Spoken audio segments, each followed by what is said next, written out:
अब तक देश में बहुत सारे लोगों को आपने एंटी नेशनलिस्ट कहलाता हुआ देख लिया होगा। कई जगह में तो क्लियर बाउंड्री सेट होती है कि हाँ ये काम तो एंटी नेशनलिस्ट है, लेकिन कई सारे काम ऐसे होते हैं जहां पर क्लियर बाउंड्री दिखाई नहीं पड़ती है क्या चीज एक्चुअली एंटी नेशनल होती है। देशद्रोह आखिर कहा किसको जाता है? कुछ लोग समय रहना को भी देशद्रोही कह रहे हैं, पर किस चीज को एंटी नेशनलिज्म कहना जस्टिफाइड है? इसको डिसाइड करने के लिए हमें पता होना चाहिए कि नेशनलिज्म एक्चुअली क्या होता है, राष्ट्रवाद एक्चुअली होता क्या है, क्या चीजें, क्या क्राइटेरिया हमें राष्ट्रवाद बनाती है। कुछ कहते हैं अपने देश के प्रति लॉयल होना, अपने देश की आइडेंटिटी को कैरी करना, एम्बॉडी करना हमें राष्ट्रवादी बनाती है, नेशनलिस्ट बनाती है। रविंद्रनाथ टैगोर जो हमारे एक देश के महान नोबेल प्राइज विनर थे, और इनफैक्ट पहले ऐसे नॉन यूरोपियन थे जिन्होंने नोबेल प्राइज जीता था, वो इस नेशनलिज्म की डेफिनेशन से अग्री नहीं करते थे। वो कहते थे कि ये जो नेशनलिज्म की डेफिनेशन है हम भारतीय कैरी करके बैठे हैं, वो एक बहुत ही कॉलोनियल आइडिया है, वो हमने वेस्टर्न कंट्रीज यूरोप से बोरो किया है, और ये जो नेशनलिज्म का कॉन्सेप्ट है हमारे देश के ऊपर अप्लाई नहीं होता। ऐसा क्यों नहीं होता? क्योंकि हमारा देश जो है उतना होमोजेनस नहीं है जितना यूरोपियन कंट्रीज होमोजेनस होती है। उससे ज्यादा डाइवर्स हमारा देश है, उससे ज्यादा हेट्रोजेनस हमारा देश है। और हमारे पास एक नेशनल आइडेंटिटी तो भले ही हो सकता है हो भी, लेकिन हमारे पास कल्चरल आइडेंटिटीज भी बहुत सारी होती है। हम सब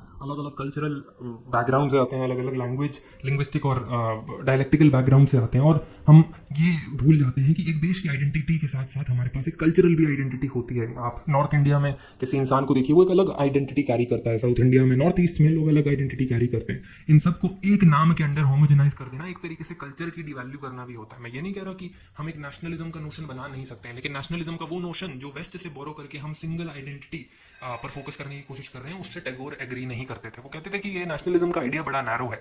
क्यों आप एक ज्योग्राफिकल बाउंड्री सेट कर देते हो, और ज्योग्राफिकल बाउंड्री के इस तरफ तो आपको जो भी जमीन है, जो भी लोग हैं, वो बड़े अच्छे दिखाई दे रहे हैं, लेकिन ज्योग्राफिकल बाउंड्री के जरा सा दूर ही अगर आप उस जमीन को देखो, अगर आप उनके लोगों को देखो, तो आपको वो फील नहीं होता जो आपको अपने देश के लोगों के लिए फील होता है। वो स्पिरिचुअल सेंस में भी बात कर रहे थे कि पूरी दुनिया हमारा परिवार है, तो हम किसी ज्योग्राफिकल बाउंड्री को जो इंसान की बनाई हुई है उस पर ही रुक कर अपने नेशनलिज्म के आइडिया को बेस क्यों करें? हो सकता है आप टैगोर से डिसएग्री करते हो, डिसएग्री करना जायज भी है, पर आप सोचते क्या है मुझे कमेंट्स में जरूर बताएं।